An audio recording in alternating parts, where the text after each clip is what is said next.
Bonjour à tous et à toutes, c'est ThePlayer35 aujourd'hui les amis, on se retrouve pour un nouveau podcast dans lequel je vais vous parler du coronavirus. C'est parti. Tout d'abord, il faut savoir que cette histoire a commencé en Chine et que si les frontières françaises se seraient fermées à temps, on serait certainement pas dans un cas comme ça. Ce qui me saoule le plus, c'est que depuis le début du confinement, même si je sais que c'est terminé, je suis pas con, c'est qu'il n'a pas arrêté de faire beau, à part quelques exceptions. Et ça, ce serait peut-être dû au fait que les gens sortaient, on va dire beaucoup moins, parce que tout le monde ne respectait pas ça, le fait de ne pas sortir, et que l'air soit amélioré de 25%. Ouais, j'ai fait plusieurs calculs et je viens de vérifier, c'est bien ça. Je sais pas si vous habitez dans une petite ville, ou même une grande, ce serait encore plus fréquent. Mais pour ma part, c'est le cas, et j'en vois plein là, enfin plein, c'est pas non plus une cinquantaine. Mais j'en vois, je sais pas, 3, 4 qui est court depuis que les gens ont eu interdiction de sortir. Et en plus, ces mecs-là, ils respectent même pas le truc de sécurité. En fait, le mec, il doit se chercher à faire des paplards de mes couilles juste pour faire un truc que personne ne respecte pas. Attention, mettez un masque.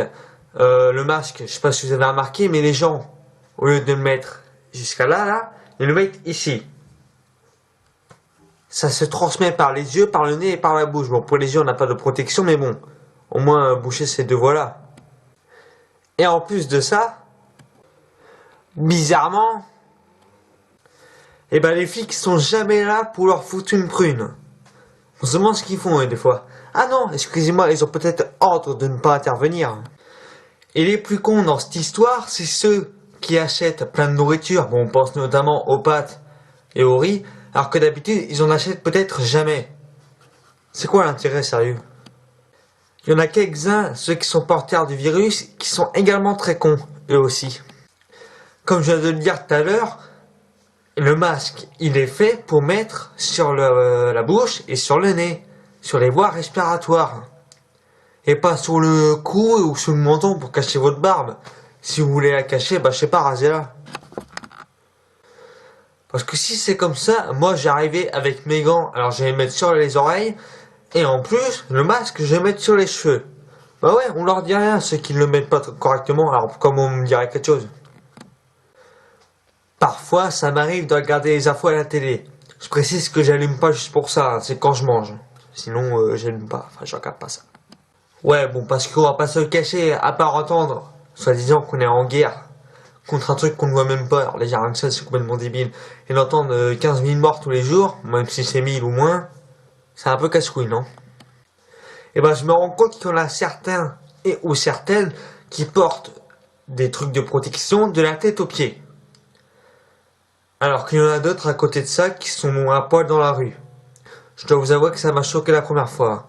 Bon, j'ai pas de preuves et vaut mieux pas que je vous en montre, parce que sinon... Il y a quelque chose d'autre que je trouve bizarre. C'est le périmètre. Enfin, je veux dire, le postillon, si tu te mets un peu comme ça et que tu craches, depuis quand les gens disent que les postillons ne peuvent pas atteindre 1 mètre? En gros, ça voudrait dire que, soi-disant, le postillon, il ne peut pas atteindre 1 mètre, mais que surtout, les gens qui ont imposé cette règle, que beaucoup d'autres ne respectent pas, ils pensent que le virus va se dire « Oh merde, ils sont à 1 mètre de distance, je vais pas pouvoir les atteindre. » Et puis, il y a aussi le fait de se taper avec le coude. Le mec, s'il touche dans sa main et qu'après il se gratte ce coude, tu touches le coude, l'autre touche son coude, il laisse sa main. C'est un peu bizarre de faire ça, mais le mec il le chope dans tous les cas. Alors, quand on regarde bien, pour résumer, on dit aux gens de respecter les distances de sécurité. Par contre, ils ont le droit de se serrer la main, de se dire bonjour. Et tous les autres cons là qui manifestent pour la merde de Marseille ou je sais plus quoi, on dit rien. Et je crois que c'est aux alentours de 20h que les gens sortent dans la rue pour applaudir les aides-soignants. Mais des fois j'ai l'impression que c'est plus pour discuter avec les voisins. Parce que des fois ils applaudissent pas alors qu'ils sont là. Et puis entre nous, c'est juste pour faire comme tout le monde. Si la première personne qui a fait ça, je ne sais pas qui d'ailleurs, ne l'aurait pas fait, je sais pas, et ben ils auraient pas fait ça eux non plus, hein, franchement. Après, je dis que les voisins sortent pour voir leurs voisins, pas mes voisins, mais d'autres, hein, évidemment. Mais c'est pas le cas pour tout le monde, hein, faut préciser quand même. Parce que je sens que je peux m'en prendre plein la gueule. Et je suis pas venu ici pour souffrir, ok? En tout cas les amis, c'était tout pour ce podcast, j'espère qu'il vous aura plu. Si c'est le cas, n'oubliez pas de lâcher des pouces bleus et de vous abonner, je vous en remercie d'avance. Salut!